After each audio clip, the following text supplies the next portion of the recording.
Hello and welcome to Romance Isn't Dead, episode 9, Authors on the Auto Buy List, aka Must Have That Now. Everybody has one of those, right?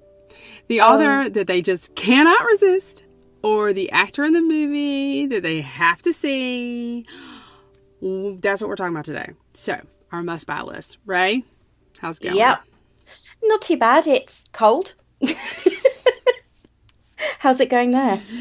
I haven't been outside yet because it's still kind of dark, but I think it's going to be a pretty day. I do have a Star Wars movie on the docket for the day and probably recovering my house because we went to the horse races yesterday, and getting out of the house early in the morning with all the kids all dudded up was an adventure. I saw pictures. Sally looked amazing. Oh, thank you. I had the big hat on. I was doing my best impression of someone who went to Ascot, which I'll never do. Neither will I. Yeah. I'll never be there. To be fair, I'd rather go to Goodwood Festival of Speed and see all the cars anyway. Well, okay, that's fine. I'm a horse person. I like horses. But anyway, all right, we're not here to talk about horses or cars. We're here to talk about romance novels specifically. So, those things, who's on your auto buy list? Who's dropped off? All that good stuff. Do you want to take us away there, Ray? Okay, well, as lovers of all things book, there are definitely a few authors. I know that I've got a few, and I know Sally has. It doesn't matter if they've produced a few pretty average books in their time, but we're still loyal to them. We still go to the bookshop and see, that book's coming out, I want it. And actually, in my case, it's normally on Amazon. I'll get a notification saying, such and such an author's new book is coming out. Do you wish to reserve it? And of course, I always click on, yes, please, even if it is 3 times the price it's going to be in 6 months' time. Of course, Lord, yes. Loyalties do change. We're going to be doing that in a few months with the new Nalini Singh as well, aren't we? And I've seen how much that book costs in ebook, and I'm thinking, oh my God, that's 3 times the price of the last one. But anyway, over time, loyalties shift, your tastes change, and of course, authors do drop off the list. So That's true. Everyone's taste changes. So is there an author that used to be on your list but isn't? Or has gone, I can buy it, but I don't really have to? I'll be honest with you. Almost every author on my auto buy list has kind of fallen off onto the must consider list. I think the only books that are auto buy for me right now, are Nalini Singh's books, which sounds really crazy, but that's kind of where I am at this point. If it's a book in her Side Changeling series or in her Archangel series, I buy it before it's even out. You know, I put myself down as reserving it. And with regards to authors that have sort of fallen off the list, it's some of the ones that were on it, they quit writing. Like, I haven't really seen much from Judith McNaught or Julie Garwood, and you know what I mean, in recent years. So Yeah. they just sort of fell off of their own accord, not because I won't buy their books, but because they're not putting anything out. And so, yeah, that's kind of where I am. What about you? Do you have any authors that were on your list, but they aren't anymore? I have a few. I think, as I said, I think everybody does. I used to buy every single book by Sherilyn Kenyon. I've got 24. I counted them yesterday because I thought, no, it can't really be that many. I've got 24 Dark Hunter books. Oh, wow. And then I know. And I reached that point, I think, where I was reading them because I had them rather than because I was desperately looking forward to their story. I think it all changed after Akiran, which was, I think, book 16. And I started picking them up because I thought, oh, maybe it'll pick up on some of the story that was told in that book, the second half of it, not the first. And nothing happened. It was all of a sudden we had Were Hunters, Dream Hunters, and it just got so much that I thought, I can't do this anymore. I'm spending so much money on the books because I buy them in paperback. I spent so much money on them, and I thought, I can't justify this anymore. There are books out there by other authors that I prefer to read, and maybe it's time for me to give it a bit of a break and maybe come back to it another day with a new book in the series. And then, of course, there is Katie McAllister with her Dark Ones series, and she also did a dragon series and a series about a witch, I think. Mary Janice Davidson with her Undead Betsy, Queen of the Vampires series. Started off really, really funny, and then it got far too serious. And they were quite short books as well. They're quite amusing. The first 6 in the series are hilarious, and then it got to book 7, and I thought, I've already read this. Then Anita Blake. I got through 5 of those before I thought, I don't want to slut shame anybody at all, but I just thought, no, this is just sex. It's not a story anymore. And of course, Suki Stackhouse. So, dear God, there's a lot of authors I've gone, no, I don't want to read these anymore. Well, you know what I'm noticing, Ray? What? As you're naming all these authors, they're all paranormal. I know. Isn't that funny? Like, they're all paranormal. And I mean, the truth of the matter is, you and I hope I'm not speaking out of turn here, you and I met through the Harry Potter fandom. Yep. So it's not that I'm surprised that you enjoy paranormal books, because of course I do, and Harry Potter is obviously, Wizarding World, right? So it is. That shouldn't come as a surprise. I was expecting to hear more of the historical authors on your list as opposed to paranormal authors, which I just thought was interesting. That's just interesting to me. That's all. And I empathize quite a bit. I realized the other day that I was looking at my Kindle app on my iPad, and I realized that I bought the Acheron book, which you say Acheron, I say Acheron. Yeah. I bought the Acheron book, but I don't think I ever read it. Like, I My bought recommendation, read the second half. Don't bother with book 1, but read book 2. Book 1 is all about his origins, but we're not here to talk about his book. However, my recommendation is, if you want the action and to find out how he meets his HEA, read the second half of the book. The first half is a bit, nah. And I love mythology, but I got very bored very quickly, and I really struggled with it. And if I hadn't thought that the second half was going to happen, I wouldn't have finished it. Wow. Okay. Well, I just thought about that the other day when I was actually rereading Valerius's story. I'm still kind of reading it, but I just was like, wait a minute, and I realized I never even read it, which really surprised me. So anyway, and I bowed out of the Dark Hunter series well before you did. And I went back to buy the Acheron book, and then I bought that, but I don't know that I bought anything around it at all. So anyway, it's interesting. It's very interesting. Okay, well, that's good. That's good. So it looks like you used to be like me. I think we both got our start in romance novels with historicals. Like, really deep into them. Like, see, I got my start into, like, romance. Maybe not my start. My start was in the little Harlequin Presents. Yeah. Right. I mean, must have read a billion of those, but, I really liked historical romances because I was always a history person. And so my list of historical authors was fairly long. And who was on your auto buy or always read list? I didn't buy. I went to the library a lot. Yeah, you see, I went to the library a lot. However, I don't know if anyone goes to British libraries masses, but they don't have a huge selection, and they never have done.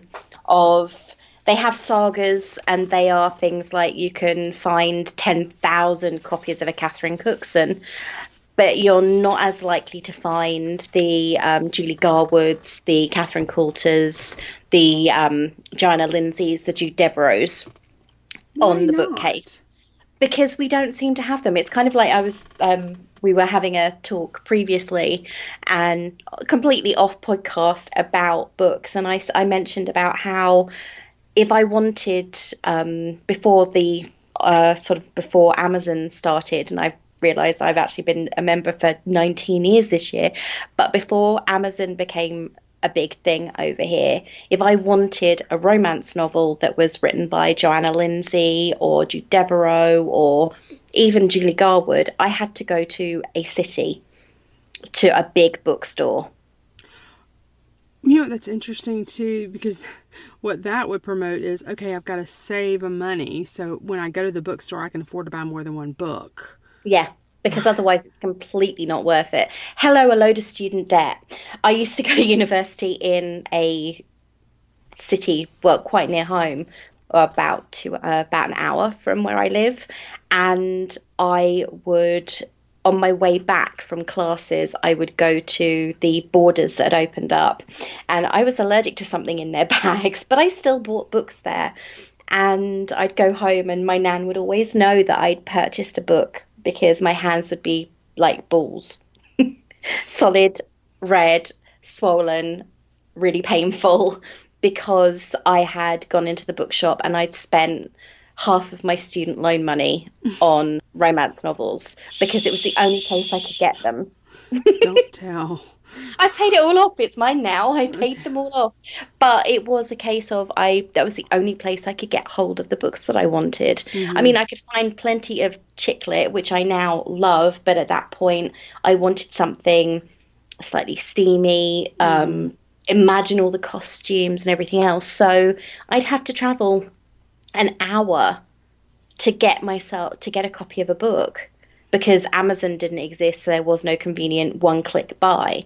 It was a case of going to the nearest Borders, buying a ton of books, so the trip was worthwhile, and then coming home and hoarding them until I saved up enough money to go again. Wow. Well, I mean, our libraries they actually stock, the paperback, the bodice rippers. They had them. Which is great. Yeah. They had the bodice rippers and all that stuff, and so I could get my hands on them that way. But I have found that Amazon Kindle especially has changed the way I buy books. I am a whole lot more likely to just impulsively buy an ebook than to walk into Barnes and Noble or to walk into Books A Million and buy books. For some reason, it's harder for me to do that. I don't know why. It is, but it is.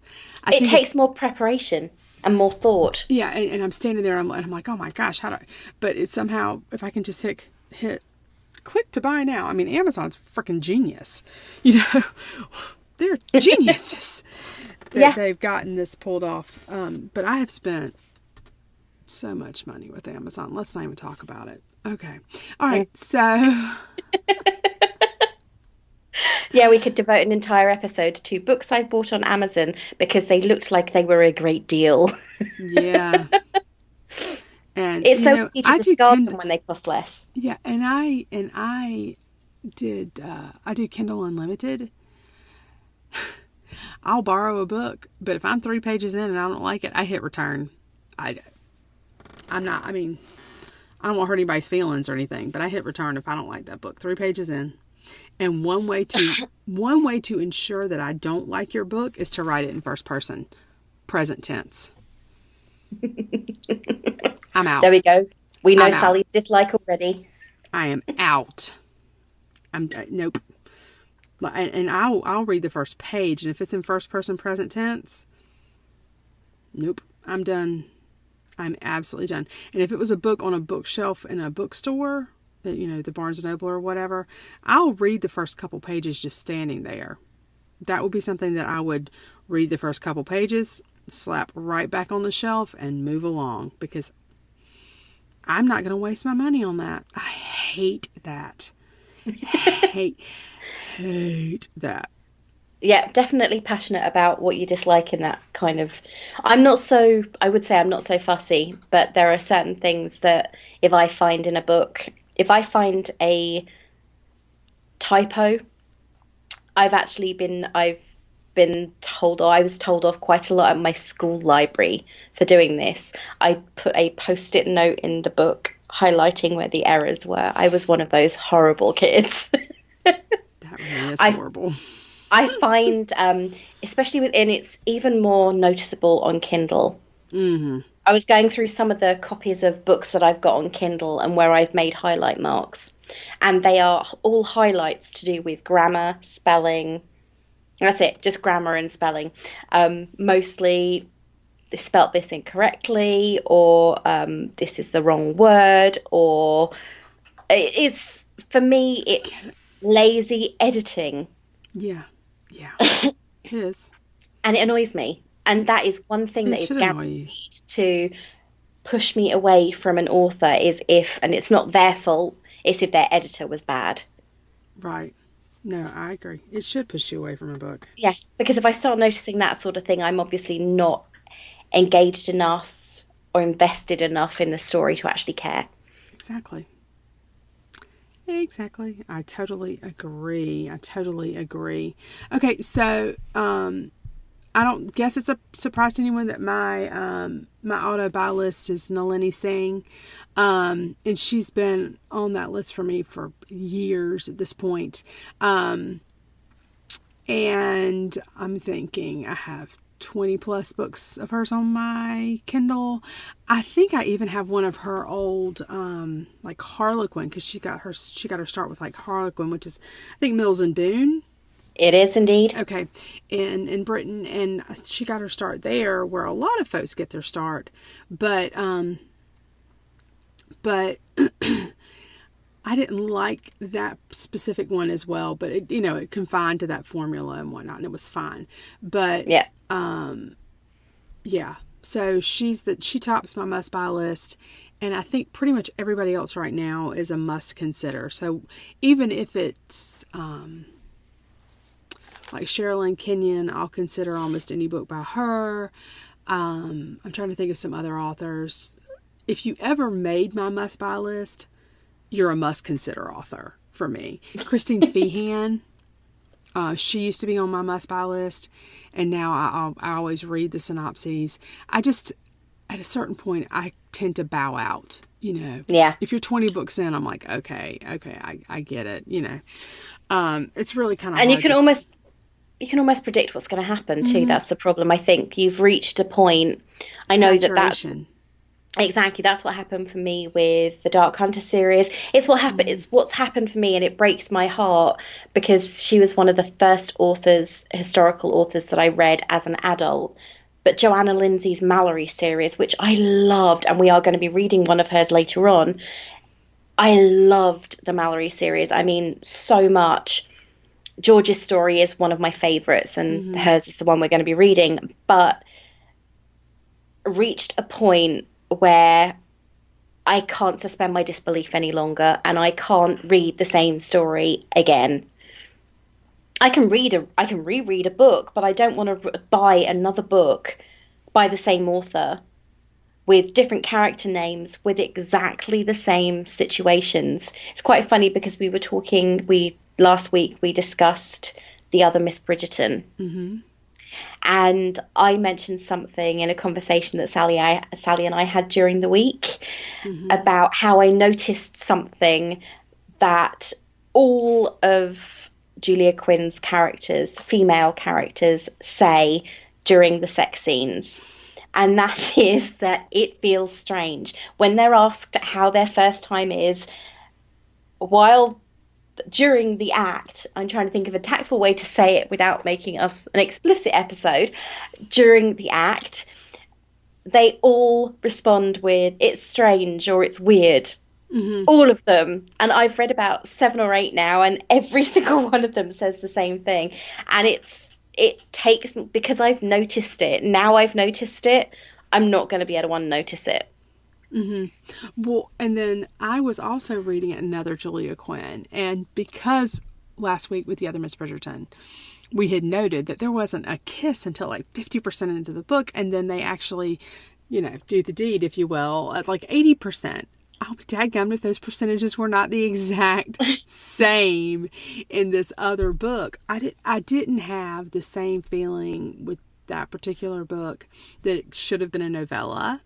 And it's not that Julia Quinn is bad because she's actually a really good author. It's just that it was something that I noticed, and maybe it was just a coincidence, but I was like, I looked down, I was like, good Lord, it's 50, it was like, I think 52%, but I was like, oh my God, it's like the same percentage. But, anyway, I actually liked that book better than the other Miss Bridgerton, but it's neither here nor there.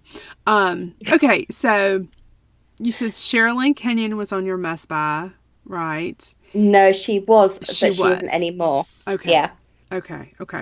And then another one that has been on my must buy list, and I do enjoy her books, Jane Ann Krentz. She also writes as Amanda Quick and Jane Castle. And she started as a Harlequin stroke Mills and Boon author. I've got a few of hers. What was the name on those? Do you remember? Jane Ann Krentz. She was Jane Ann Krentz. Okay. She was indeed. Okay, so I like her still. She is a formula writer, so if you like the formula, like her books. But yeah, I have a lot of her books, and a lot of her books I've gotten in hardback when they make it to the discounts. Yeah, the discount section. I'll buy it for like $6 or something, and have a hardback. So if you like paranormal, she's got her Jane Castle series. If you like historicals, she's Amanda Quick. And if you like contemporary, sometimes with a bit of supernatural, she's Jane Ann Krentz for you. And I mentioned Christine Feehan as well. You did indeed. Yeah, she's the one who sort of changed vampire romance for me. But okay, she did her job, and now I'm kind of like, okay, I'm done. Yeah. Well, I just read a book by her, Vengeance Road, maybe not Vengeance Road, but it's about a motorcycle club, and her books have taken, or at least that series has taken a turn for the, how do I want to say this? It's taken a turn, I think, almost towards erotica, more so than romance. It's not that the two leads don't love each other, but there is it just, it's kind of Anita Blake. It's moved up on the chili pepper scale. Oh. It's moved up on the spicy scale, but so it's more a 10 than a 6. Yes. I would say it's at least a 9. And and the other thing is, I'm not sure I love this particular the AU. It's not AU. I'm not sure I particularly love this world she's written in. It's about a motorcycle club, and that's just not my jam so much, So, yeah, it's just not my jam. So, but that's the thing. You were talking about an Anita Quick, Amanda Quick. Earlier I was, yeah. Yeah, you were. And it reminded me that I read a couple of hers. In fact, I might still have them on my bookcase years ago. And I found those to be far more sex-driven than other historicals I'd read previously. Unless it was a bodice ripper? Well, even the bodice rippers, I mean, I look at some of the earlier, not all of the earlier, Joanna Lindsay's or the Jude Devereux's. And in comparison with those, this was not as tame. Yeah, no. Well, see, here's the thing. To me, Jude Devereux, especially, is always sweeter. PG-13. Yeah. More more romance driven than sex driven, but Rosemary Rogers, for instance, to me, she is a bodice ripper author. Oh, yeah. Bertrand Smalls, bodice ripper, right? So for me, Jude Deveraux was never really a bodice ripper as opposed to Rebecca Brandywine, So I don't know. It's just me. It's just my thought. But I actually like the sensitivity behind the Jude Deveraux books. Mm-hmm. She was, for a very long time, she was on my historical must buy. Oh yeah. For a very long time, yeah. She was. I think I've got everything of hers going up to maybe the mid-90s. Mm-hmm. Yeah. No. Same. For a very long time, I loved her books. So I'm not saying it's bad. I'm just saying it's a little different. That's all. Than sort of what I think when I think of bodice ripper. That's all. Okay, so let's see. Going back to the list.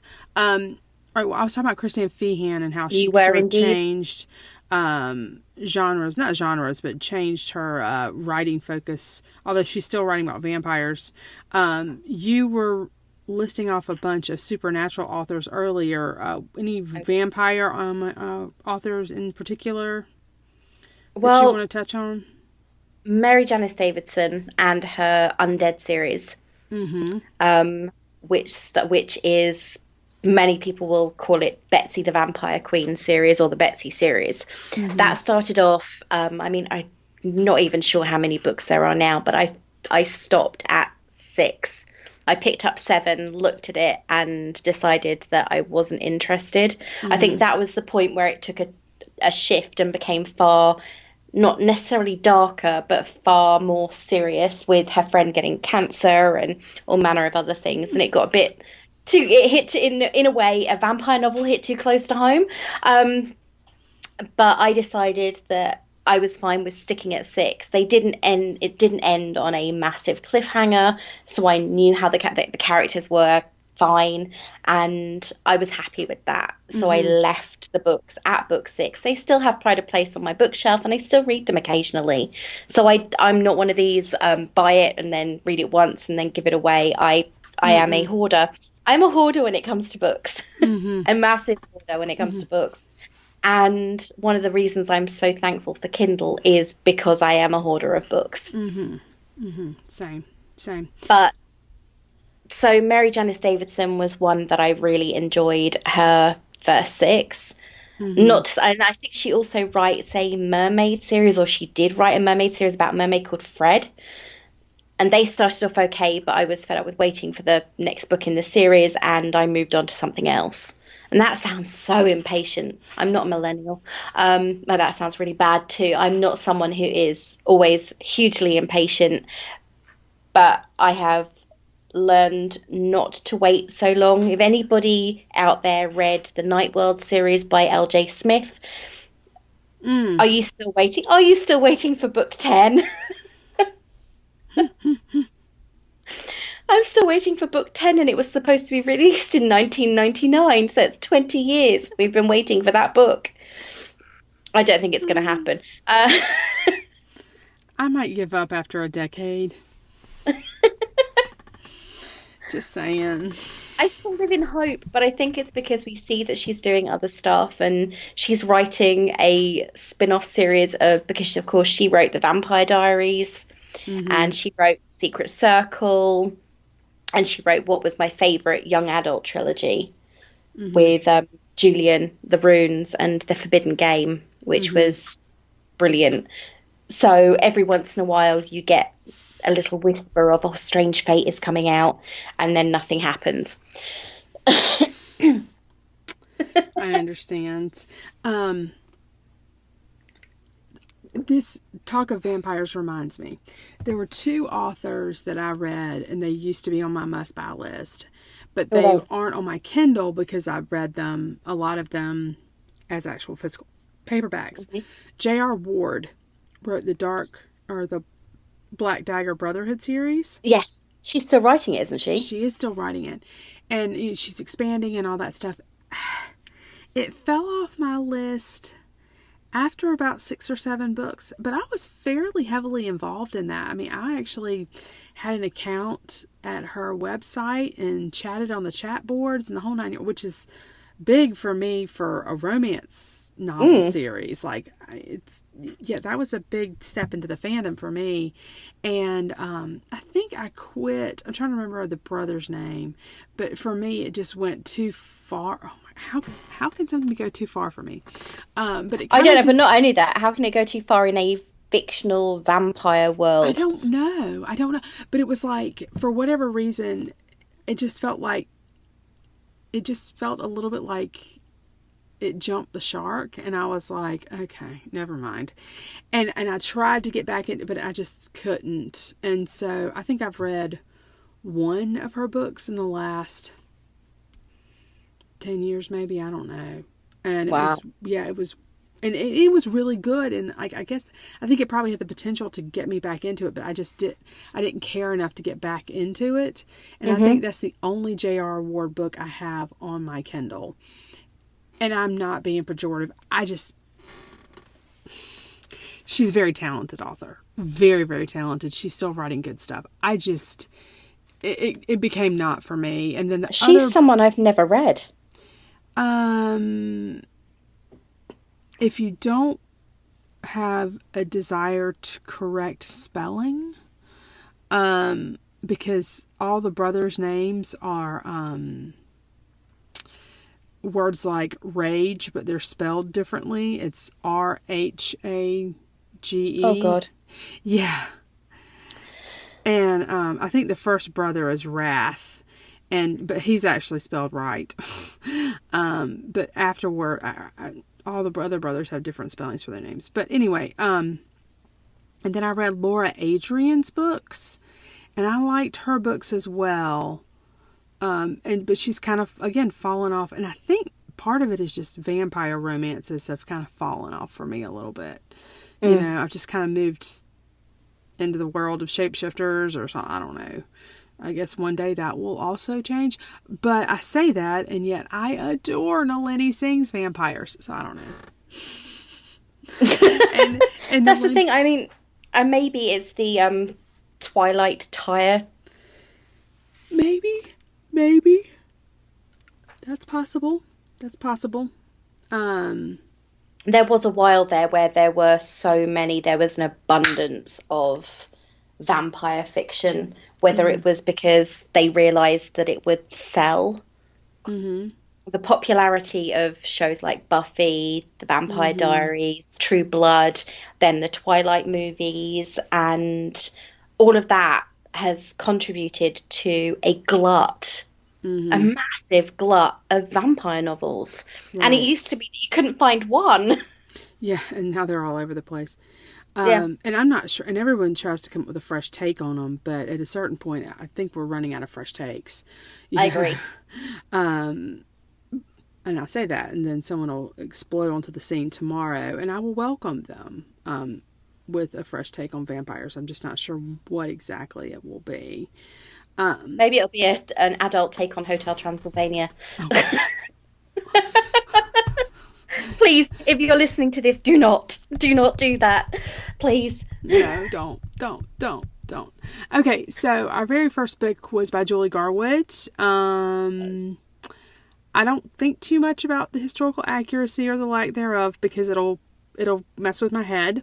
But we do like feisty heroines here at Romance Isn't Dead, and who doesn't love a Highlander in a kilt? Again, don't think about historical accuracy. Right. Don't worry that that's 500 years too early. I can't help it. I have to worry about that. Okay, but she doesn't really appear to be writing anymore, so no more Julie Garwood-ish at this point. Well, that's the thing. I mean, didn't she do the same as Judith McNaught, who hasn't actually written anything in 12 years, but she turned to thrillers. Yeah, modern day thrillers, which she's still writing, and whoever's managing her Facebook page is still doing giveaways and things, but they are of her thrillers rather than, which I think have an element of romance to them, but they're still thrillers. I picked up one accidentally once and was so disappointed that it wasn't historical. And I think that the last one she did that was historical was the third in the Secret Ransom series. And that was not super well received. No, it wasn't. So, I actually had to buy it in hardback. oh, Because there was no paperback release date. So I had to buy it in hardback, huh. which was quite annoying. Interesting. Very interesting. It was Okay. Night Music or something, I think. I'm not sure. All right. Well, back to the aughts. Linda Howard. Loved a lot of her books. They are actually, most of them are contemporaries that I've read. She had one time travel romance, but I don't like time travel. There you go. There's another thing Sally doesn't like. She doesn't like present tense, first person, and time travel. It's such a cop-out. Is that why you're not going to? You're so worried about Endgame? Yes. That, and they're going to kill Captain America, and I'm not okay with that. This is not a spoiler. Yeah, no, I don't know that they're going to kill Captain. I don't know that they're going to. I think they're going to kill Captain America. Sorry, not a spoiler, not at all. That's my feeling. How's that? And I don't like that. Yeah. But anyway, all right. Okay, so is there anyone else that you want to talk about? I'm actually going to write a blog post about this with like my full list, but I don't want to bore people with my whole list on the podcast. Her list is really long. My list isn't so long, I've been reading romance a lot. Yeah, I've read romance for 30 years. Give me a break. So have I. 33 years, 34 years. I go through phases with it though. I mean, I've got books like I've got Catherine Coulter. I'm looking at my bookcase right now. I've got Catherine Coulter. I've got Kresley Cole. I've got Moaning. That sounds really bad. The Highlander series. Yeah. And I've got a load of other books whose titles I cannot make out. Oh, I know what they are. They're Lindsay Sands. Yet another vampire series. I stopped reading those when it reached a point where the characters who'd been in the first book that I really enjoyed were no longer being mentioned, because that was really the only reason I was reading any further in the series. But and we're reading one of hers right now, my must buy. I have two. I only have two must buys, and they are both British authors, which is a miracle because they're very rare. And they are Jenny Colgan and Jill Mansell. And Jenny Colgan and Jill Mansell are classified both as chick lit authors. And which could be potentially considered a pejorative term.